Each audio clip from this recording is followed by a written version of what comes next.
নাহিদ রানা মোস্তাফিজ এবং তাসকিনকে জিজ্ঞেস করে বোলিং করছিলেন এবং সেই বোলিং এ কিন্তু 5টি উইকেট তুলে নিয়েছেন আজকের ম্যাচে। পাকিস্তানের সাথে অসাধারণ বোলিং করেছে নাহিদ রানা, যেখানে মোস্তাফিজ তাসকিনকে জিজ্ঞেস করে কোন জায়গায় বল করতে হবে সেটি জিজ্ঞেস করার পর, এই মন্ত্রটি পাওয়ার পর নাহিদ রানা 5টি উইকেট তুলে নিয়েছেন। নিজে স্বীকার করেছেন সে কথাটি। প্রেস কনফারেন্সে এসে আজকে ম্যাচের পর তিনি এইসব কথা বলেন।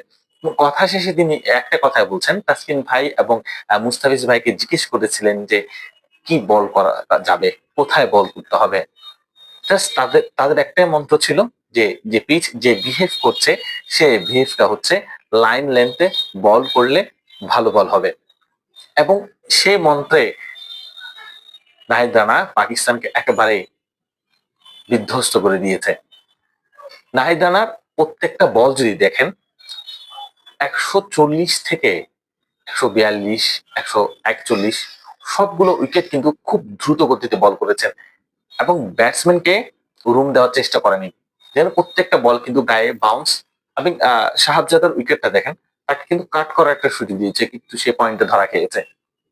এবং বাকি ব্যাটসম্যানদের ক্ষেত্রে কিন্তু বাউন্সে রেখেছে এবং একটা বলও দেখবেন লাইন লেন্থের বাইরে বল করে নেই এবং খুব বাজে বল খুব বেশি করে নেই। তবে সে জায়গায় লিটন দাসের একটি ক্যাচ, যে ক্যাচটি ধরেছেন সেটা কিন্তু অসাধারণ ছিল। তাও নাহিদ রানার ওভারে নাহিদ রানার সেই দ্রুত গতিতে বল করার কারণে খুব ন্যানো সেকেন্ডে কিন্তু সে ক্যাচটি ধরেছেন। এবং যদি নাহিদ রানার বলের কথা বলি সেক্ষেত্রে নাহিদ রানা অসাধারণ বল করেছে এবং প্রত্যেকটা বল ফিফথ স্ট্রিকে বোলিং করেছে এবং লাইন লেন্থ ঠিক রেখে বাউন্স উইকেটে বাউন্স রেখেছেন এবং সে জায়গায় কিন্তু সফল হয়েছেন নাহিদ রানা। পিএসএল এ নাহিদ রানা খেলবে এবং এই পাকিস্তানের বিরুদ্ধে আজকের ম্যাচের ফলাফল কিন্তু তার দলে পাওয়ার এবং দলে একাদশে সুযোগ পাওয়ার শক্ত অবস্থান দাঁড় করিয়েছে।